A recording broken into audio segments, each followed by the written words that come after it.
Hello and welcome to Rehab Reels, conversations on physical medicine and rehabilitation, hosted by Dr. Gwen Soa. My name is Andy Ziegler with UPMC and the University of Pittsburgh. I'd like to welcome everyone joining us for a special presentation on Assist Plus, a demonstration space and patient resource for assistive technology located at the UPMC Rehabilitation Institute at Mercy Pavilion. Our series host, Dr. Gwen Soa, is the endowed professor and chair of the Department of Physical Medicine and Rehabilitation at the University of Pittsburgh School of Medicine and is the director of the UPMC Rehabilitation Institute. She holds joint appointments in the departments of orthopedic surgery and bioengineering and has served as a clinician scientist in the Department of Physical Medicine and Rehabilitation for over 15 years. Our special guest today is Mitch Bell, a rehab innovation specialist at UPMC, where he leads Assist Plus, a program driving advancements in assistive technology for patients, medical staff, and the community. Mitch earned his bachelor's degree in rehabilitation science and his master's degree in rehabilitation technology from the University of Pittsburgh. Mitch is deeply passionate about adaptive gaming, smart devices, and assistive technology, and is furthering his professional development with a certificate in healthcare innovation management from Temple University. Dr. Soa, the floor is yours.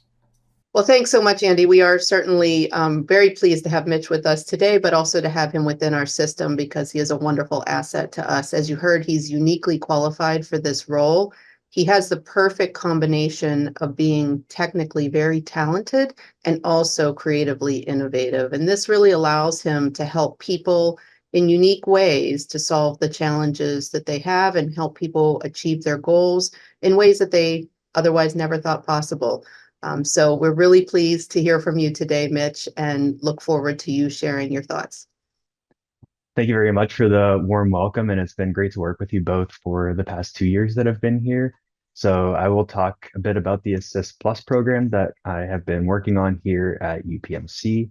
The Assist Plus Experience Center is a location at the UPMC Mercy Pavilion, and our goal is to improve access, education, and resources for assistive technology across UPMC. This space is open to the public most weekdays from 9 to 4. People can come in and experience interactive demos, including adaptive gaming, cooking, adaptive living devices, and discover products that can help them overcome everyday challenges. We are also able to help them find funding options, grants, and resources that are out in the community. Our process at UPMC starts with a person coming in to visit us here at Assist Plus. We will discuss some of their goals and limitations. And from there, we can find and try different devices that we have. We have over 100 devices on location that are out of the box. We can walk them through a demo, see what works, see what might need some changes. And from there, we can provide them with information about the product, where it can be purchased, if there's organizations that can also help with that. And then we really like to follow up with them as needed. So if they're back for multiple outpatient therapy appointments, we can check in every time they're here, or we can reach out by phone or by email just to be a part of that process for their entire journey. So there are a lot of different categories of assistive technology, covers a very wide range. But 10 of the main ones that we like to focus on are computers, tablets, and smartphones, daily living, environmental adaptations, hearing, learning, cognition, and development, mobility, seating, and positioning, recreation and hobbies, speech and communication, vehicle mods and transportation, and vision. So this slide has pictures of some of the new assistive technology products that we have here for people to try. And some of them are ones that people might not always think of as assistive technology at first. The Microsoft Adaptive accessories are for computers, smartphones, and tablets. They are Bluetooth mouse, Bluetooth keyboard, but you can customize them to every individual user. So the mouse and all of the switches that are there can be customized with 3D printed tops. You can see all of those blue shapes to really meet the user's needs and abilities. Access tracks in the top middle is a 3x3 hard plastic mat that you can lay down on sand, grass, or any outdoor terrain. And it allows a person in a wheelchair to explore the environment. So this was created by a surfer who wanted their family and their friends to be able to get down to the beach and enjoy the ocean. But they're very lightweight too, so people can set them up in their backyard, take them with them to a barbecue or a local park.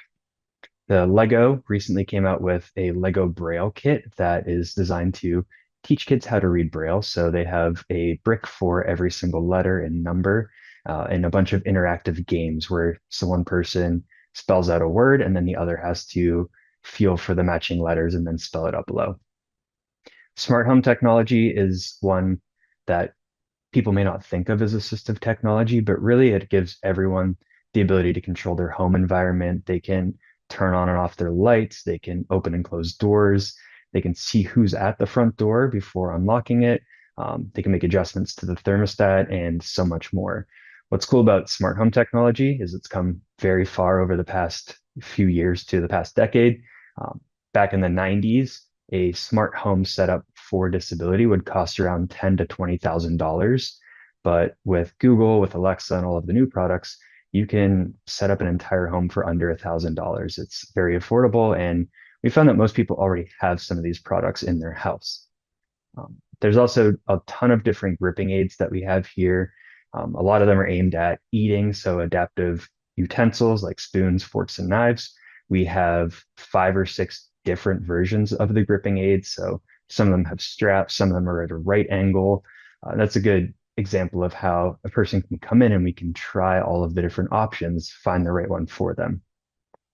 The Xbox Adaptive Controller is for adaptive video gaming, and that allows a person to plug in different switches, buttons, and joysticks to act as a video game controller. And we use this a lot in rehab setting as well during their inpatient or outpatient visits, where we can actually set up buttons and work on some of their mobility skills. And then the bottom right, active hands are gripping aids for people with lower hand function, but it allows you to strap something to your hand, like a dumbbell in the picture, or you can strap it to like a kayak paddle, a golf club, really anything that people may have difficulty gripping. Now, 2 of the big areas that we work in here in Assist Plus, first one is device access. That's where we can help with a person for their phone, tablet, or computer accessibility. Every smartphone, every tablet now has a ton of accessibility options. You can control the entire phone by your voice. There's screen readers, high contrast. You can change the size of text. You can turn on real-time captioning. You can work on compatibility with hearing aids. And just recently, iPhones added eye tracking to control your phone, which is huge in the paraplegia and quadriplegia patients that we work with right now. Computer also have a ton of accessibility options like keyboard shortcuts, different settings for mice. You can do voice control again, and they integrate with a ton of assistive technology. Now, in assistive technology, this hasn't been something that's been explored a lot because smartphones and computers relatively new, but we can work with patients to get them back on their devices, which is often the most important because now we use our phones for everything in our lives, including socialization. So that's a huge part of a person's life. And then I always like to share this video, which I'll just talk over for anyone that's watching. Any iPhone, any Apple device, so iPhone, iPad, computer, they have an accessibility assistant shortcut in the Shortcuts app. What this does is ask you questions on your different symptoms for vision, hearing, mobility, and cognitive limitations. So under mobility, it'll ask if you're a power wheelchair user, lack of fine motor skills, vision might be blurry vision, no vision, same with hearing, same with cognitive. You can go through and answer those questions related to your needs and your limitations. And then this shortcut will create a note in the person's Notes app with every single accessibility option on that device that may be relevant to them. Then it has links to tutorials, videos, and ways that they can set it up. So I love to share this because if you have a person with a new injury or someone who's not familiar with their phone, they can run this shortcut, learn about their device, and then when it's time for someone like me to visit and work on some of those skills, they have a really good idea of what they're looking for. We also do a lot of work with adaptive video gaming. Gaming is becoming one of the largest hobbies as the younger population grows up, and it enhances a person's quality of life, motor skills. One of the biggest ones is the social interaction too. I still play video games with all of my friends from high school who have moved to different parts of the country, but we are able to stay in touch through that once a week. So getting a person back to video gaming can often get them back to a lot of socialization. Um, Adaptive gaming also offers a unique medium for rehab and education. So I talked about the Xbox Adaptive Controller. We can set up adaptive switches and joysticks. And in some cases, we'll actually practice a person's wheelchair joystick skills on a video game before putting them into their chair for the first time so that they already feel comfortable and familiar with that joystick. These pictures just show all of the different adaptive controllers out there, different setups. So in the top left, we have the Xbox Adaptive Controller. In a rehab hospital, he's using two different joysticks that you would find on a power chair and then a ton of different adaptive switches. Picture in the top right is PlayStation's Access controller, which came out last year, and it has customizable buttons with different shapes, different labels, different joysticks. The bottom left is the Ori Flex for Nintendo Switch. It acts like the Xbox Adaptive Controller. And then the bottom right is the quad stick designed for people with quadriplegia. So this is a mouth joystick where you move your head and it moves the joystick and has 4 sip and puff controllers. You can assign each sip and each puff to a different control. So you can play an entire video game using just your mouth once you practice that. And we work with Able Gamers, that's pictured in the bottom. They're a nonprofit organization that covers adaptive gaming equipment purchases for people with disabilities. So a person can visit us here at Assist Plus, try out all of these adaptive controllers, find the best one, and then we can refer them to Able Gamers who will take them through the process, purchase the equipment for them, and connect them with different peer groups who might have a similar disability or similar interest in video games. Now I have some things for UPMC staff for Assist Plus. We have a SharePoint website that has a ton of different resources, so accessible to anyone in UPMC. We have a product list that just has the detailed list of all of the products that we have here and handouts for every single one that can be printed off and provided to patients. We also have a resource library, which has access to different resource documents, user guides, and local resources. We also post the latest assistive technology news on trends, products, and innovations. And another feature we have is virtual visit scheduling, which can be a virtual Teams call to Assist Plus from a different location within UPMC. So this is a picture of the homepage, which just has links to all of those different features. Here's a picture of the product list. So you can see Lego Braille and access tracks from earlier. We have the tags, so you can actually search based on vision or mobility, and it will pull up products, and then has printable handouts for patients. And here's a picture of the resource library with our 10 different categories and our virtual visit scheduling. So talking about virtual visits, that allows providers to join a Teams call with their patients and me here at Assist Plus to discuss different products.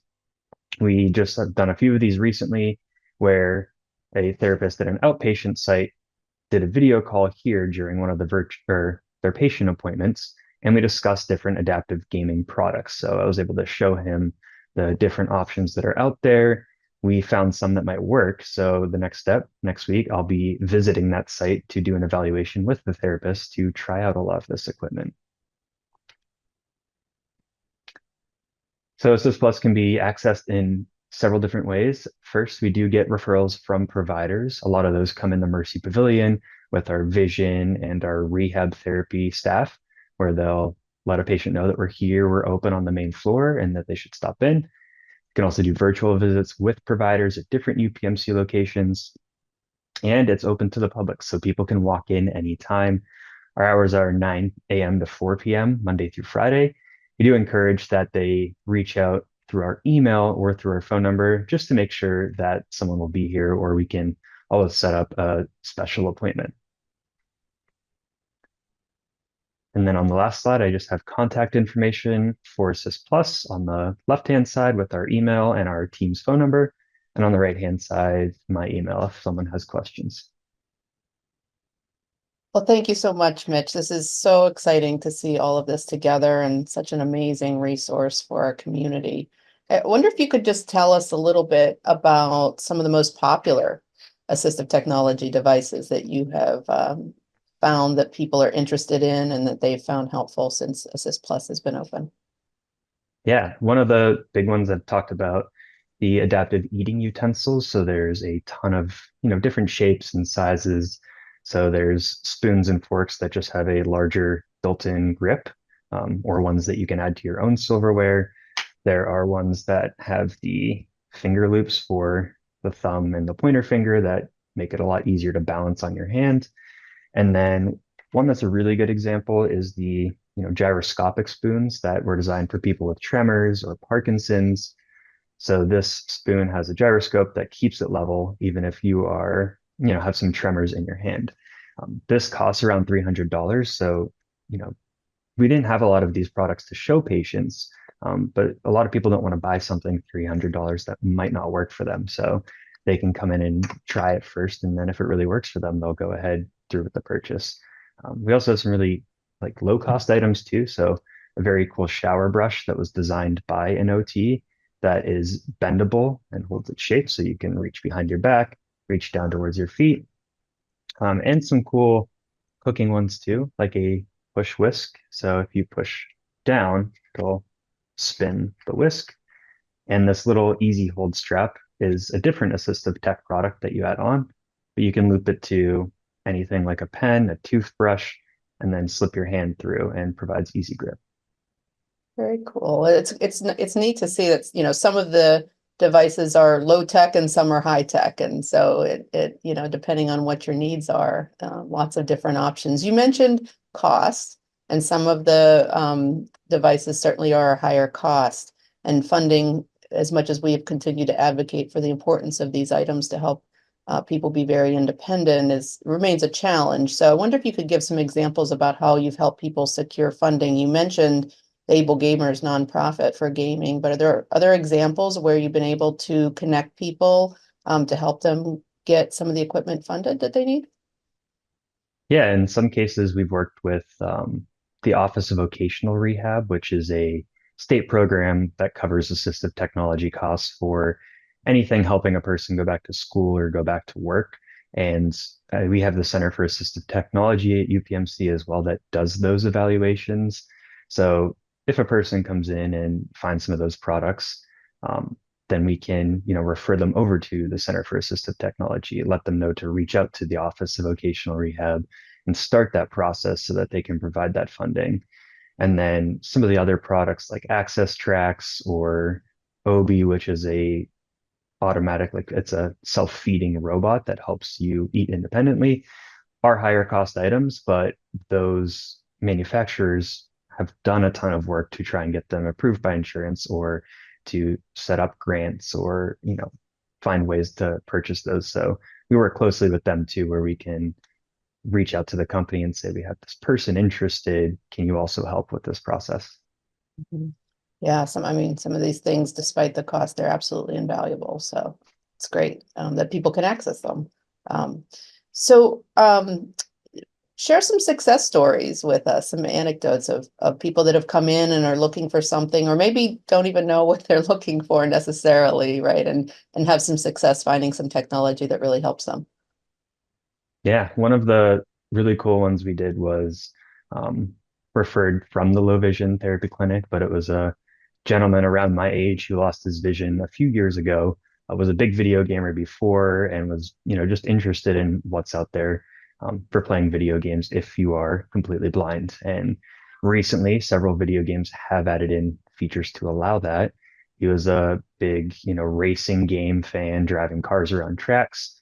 So one of the video games has audio cues where if you get too close to the left side of the track, it'll play a beeping noise in your headphones to let you know to go back to the right. It'll also help control the car a bit. Just a ton of different, audio information to help play. And we set him up. We had him try some stuff. We printed off with the 3D printer a track map, so the outline of the race course. So he could first kind of feel his way, feel the corners coming up, and then he tried it with the video game controller. And it was really cool to see him work to learn that audio information. So he would hit the gas, hit the brake, just go a little slowly around the track. But after a few laps, he was able to improve the time a lot. He already had an Xbox and ways to play that game. So he was able to go home and download those games that he would be able to play again. That's great. You mentioned the 3D printing option, and that can provide so much. And for pennies on the dollar, right? To change the outlook of what you can engage in. I think a lot of times people think after they've had an injury or illness that maybe they can't do a hobby they previously enjoyed, and finding some of these really simple ways that they can get back to those hobbies and engage in that is so important for so many reasons. So this is incredible.